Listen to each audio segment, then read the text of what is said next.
Kun sagantaa qo'annoo kitaaba saayinsii waliigalaa kutaa 8ffaa marsaa jalqabaati.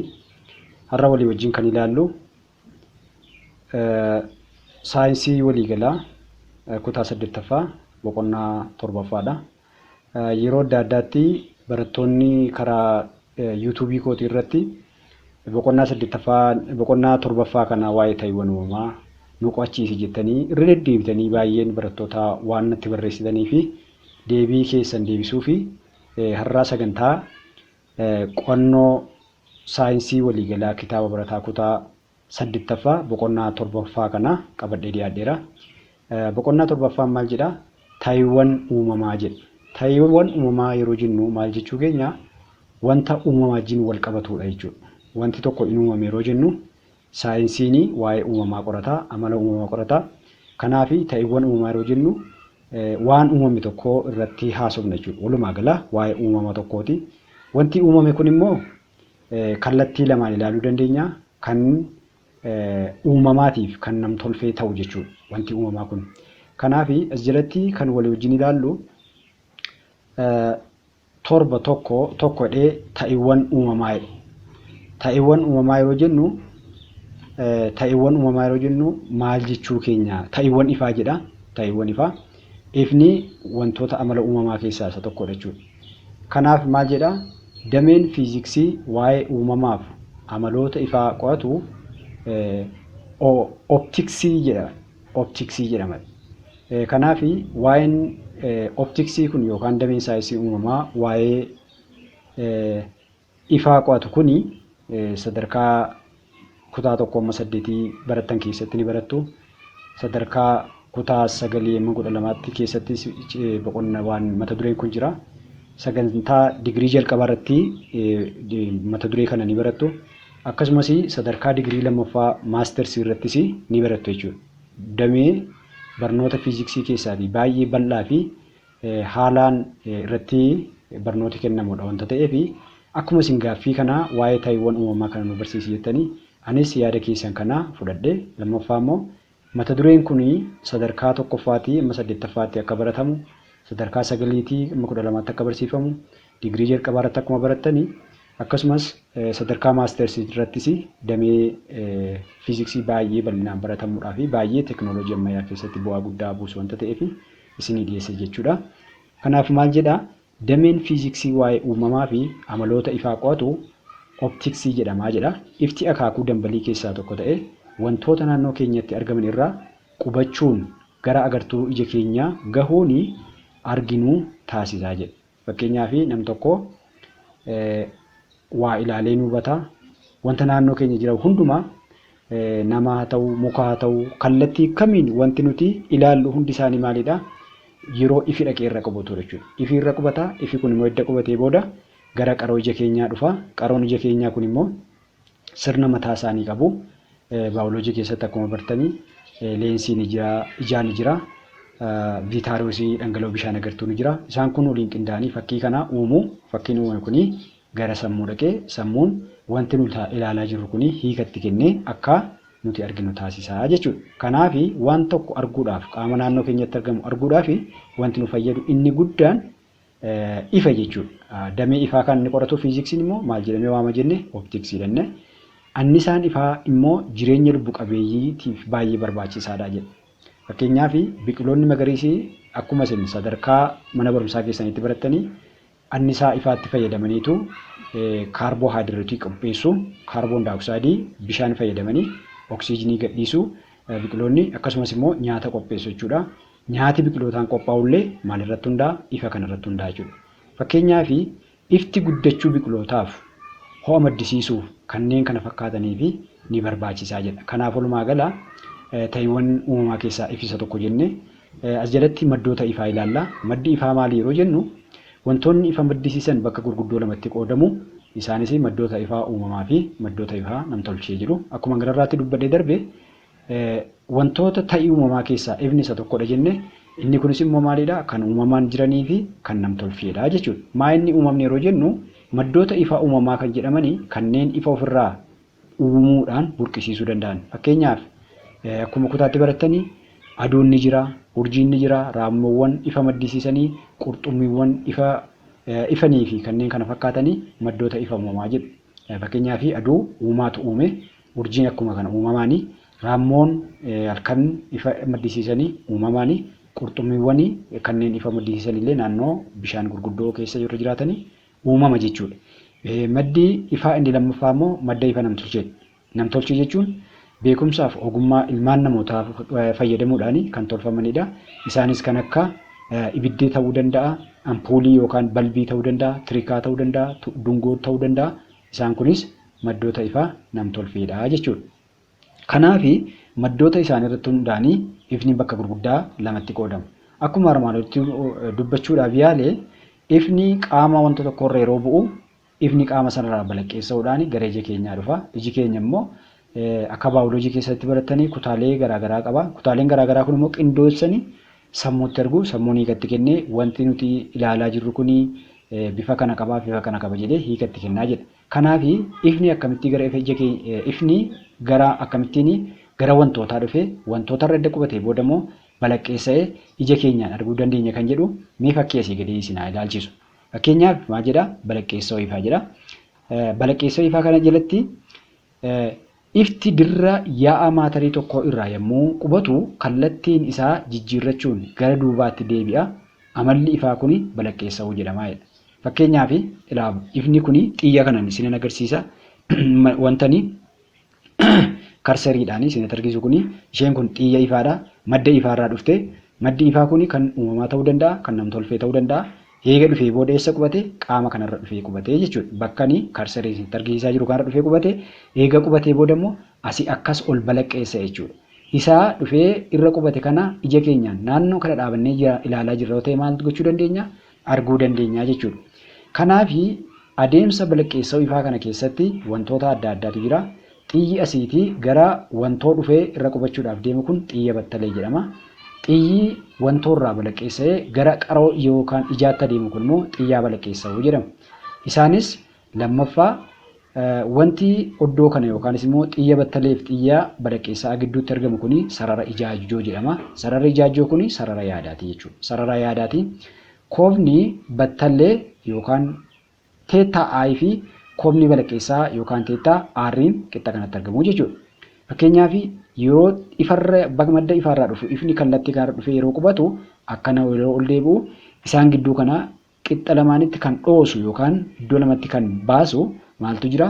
Kofaa battalee jedhama yookaan incident angle jenna jechuudha Ingiliffaan yeroo waamu. Inni kofaa sarara ijaajjootii fi xiyya balaqqeessaa gidduutti argamu immoo reflection angle jedhamee waama. Reflection angle. Kanaaf Ingiliffarraa waan dhufee fi aayii bakka buusee incidentii jechuudha. Reflection jechuudha. Aarri jechuudha.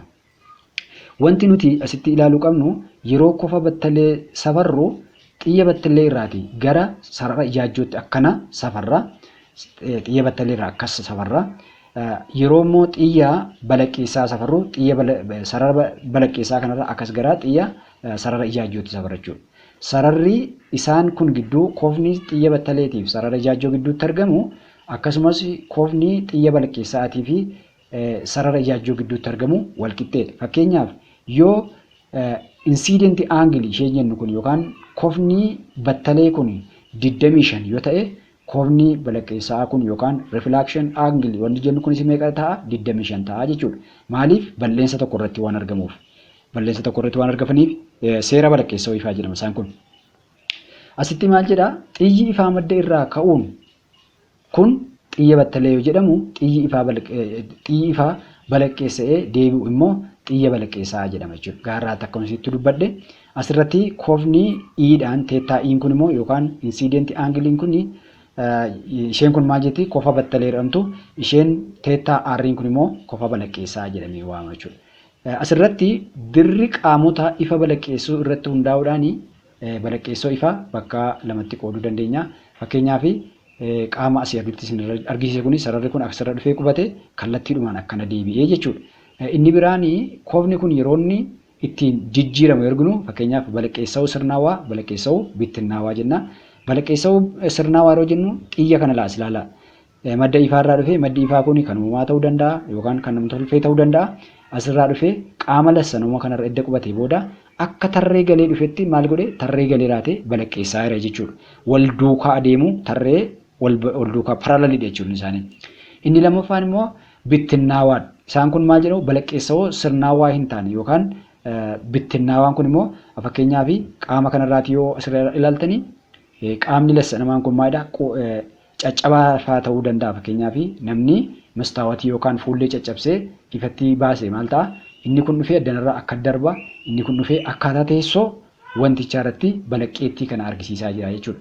Walumaa galatti seera ittiin balaqqeessa'uu irratti hundaa'uudhaan balaqqeessa'uun ifaa balaqqeessa'uu sirnaawaa fi balaqqeessa'uu sirnaawaa hin taane jedhamanii waamamu jechuudha.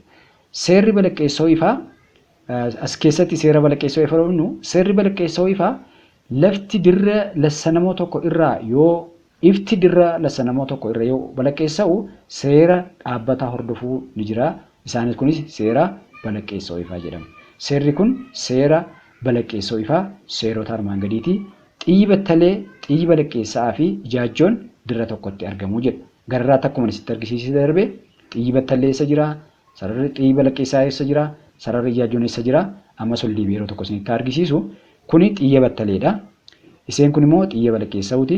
Isheen kun immoo sarara ijaajjooti. Lamaan isaaniiyyuu sadan isaanii maal keessatti argamu? Kallattii tokko keessatti argamu jechuudha. Dirra tokko irratti argamu. Karaa olitti argamu jechuudha. Sarara irratti balaqqeessa uumame kanaa olitti argamu jechuudha. Inni lammaffaan seera balaqqa'uu koofti battalee fi koofti balaqqeessa'u wal qixxeedha jedha. Akkuma armaan dura isinitti argisiisee darbe koofti balaqqeessa'uu fi koofni battalee wal qixxeedha kan jedhe fakkeenyaaf battaleen xiyyaa ifarraa dhufu kuni yookaan madda ifaarraa kan uumamaa ta'uu kan nam-tolcheerraa dhufu qaama lassa namaarra qubatu akka namoo balaqqeessa'a. Inni kuni koofni addanatti argamutu kuni incident angiliin kuni 25 digirii yoo taate reflection angiliin kunis meeqa ta'uu dandeessenne 25 ta'a jechuudha. Kun seera balaqqeessa'uu ifaati. Sararri battalee fi xiyyi battalee xiyyi balaqqeessaa sararri ijaajjoo yaa'a tokko keessatti argamu akkasumas koofni battalee fi koofni balaqqeessa'uu wal qixxeedha jedha. Isarra darbee fakkeenya tokko kitaaba keessan irraa isinitti argisiisu xiyyi battalee tokko daawwitii diriiraa ta'e irra sadhata ijaajjoo 30 digirii uumuun irraa qubate koofti xiyyaa battalee fi xiyyaa balaqqeessa'uu gidduu jiru meeqa ta'ee jedha. Fakkeenyaaf armaan olitti akkuma dubbachuu yaale inni asii jiru xiyya battalee kanarra kan jiru 25 yoo ta'e isheen balaqqeessaarra jirtu kunis meeqa taate 25 meeqa ta'a 50 ta'a jechuudha. Isa kitaaba keessan irraati barreessaan kitaaba keessanii isinii kenne isinitti argisiisu. Asirratti maal jedha? Kennamaa jedha. Incident angilii yookaan xiyyaa battaleen keenya 30dha. Koofti battaleen 30dha. Barbaadamaan keenya immoo maalidha? Kofa balaqqeessaadha. Fakkeenyaatiif inni gaaffiidha jenne mallattoo keenya barbaadamaan keenya alfaa osoo ta'e teettaan ni ta'a. Teettaan lammaffaan ni ta'a. Teettaa jalqaba walqixa ta'a. Teettaa sadaffaadha.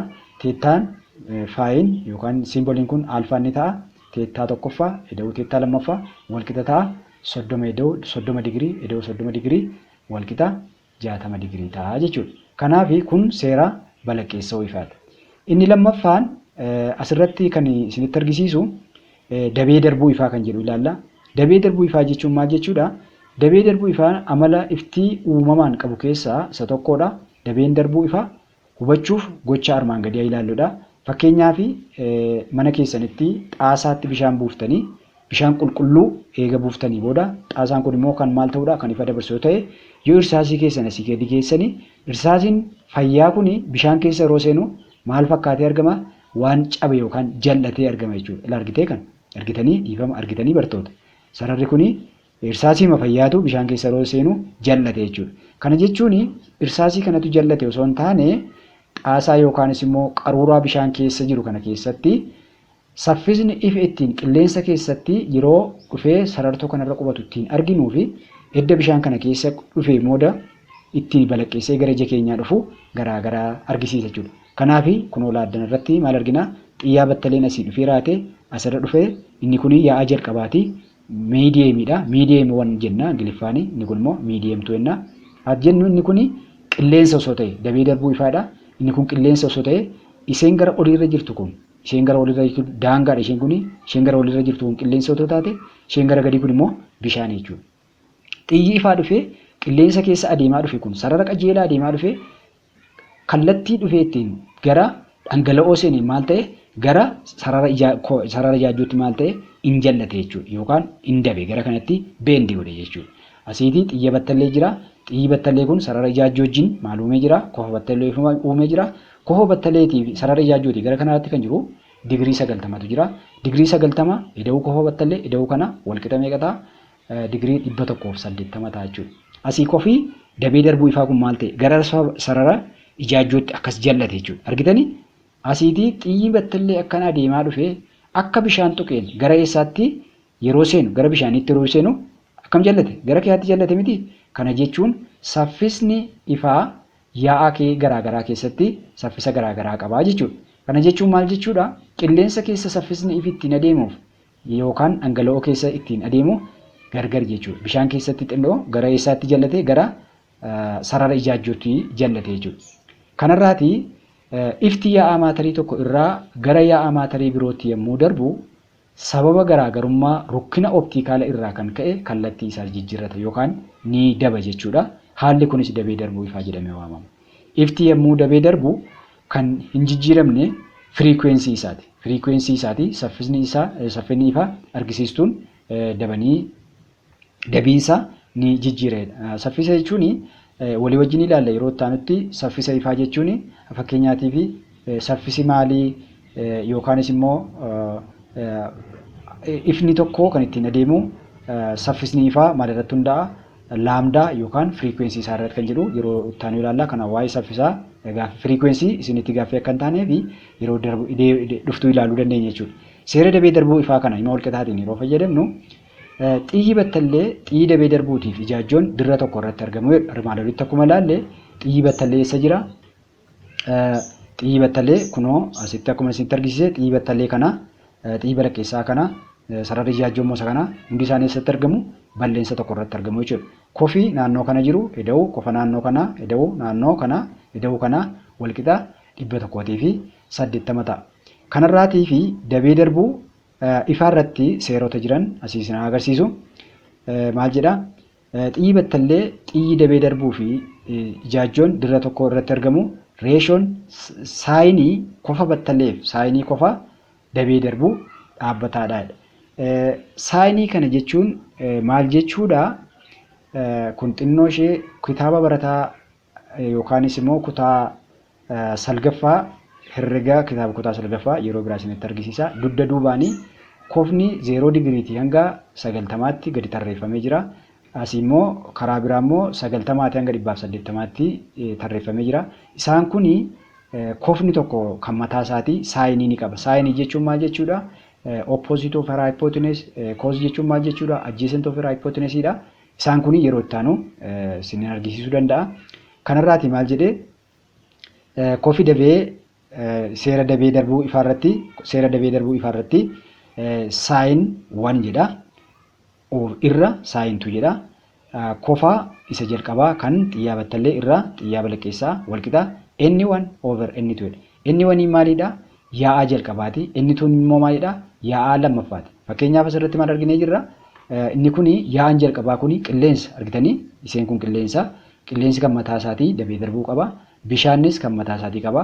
Isaa kun seera balaqqeessa'uu jedhama. Seera balaqqeessa'uu keessatti seerri kun seera Isneelsi jedhama. Yeroo jalqabaatiif namtichi waa'ee seera dabee darbuu ifaa kana qorate Isneelsi waan ta'eef seerri kuni maqaa namicha kanaatiin mogga'e jechuudha. Fakkeenyaaf argisiistuun dabiinsa yaa'aa garaagaraa akkaataa gabatee armaan gadiitiin dhiyaatee jiradha. Fakkeenyaaf maatariin addana jira. Yaa'aa maatarii argisiistuu isaa vaakiyuumiidhaaf kunoo kennee jira.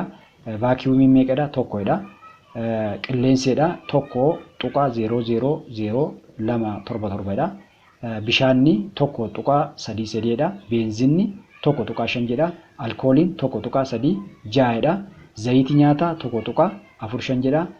Fuulleen 1.5 hanga 1.7tti giddu galeessaan jedha. Diyaamaandiin 2.7dha. Kana jechuun maal jechuudha?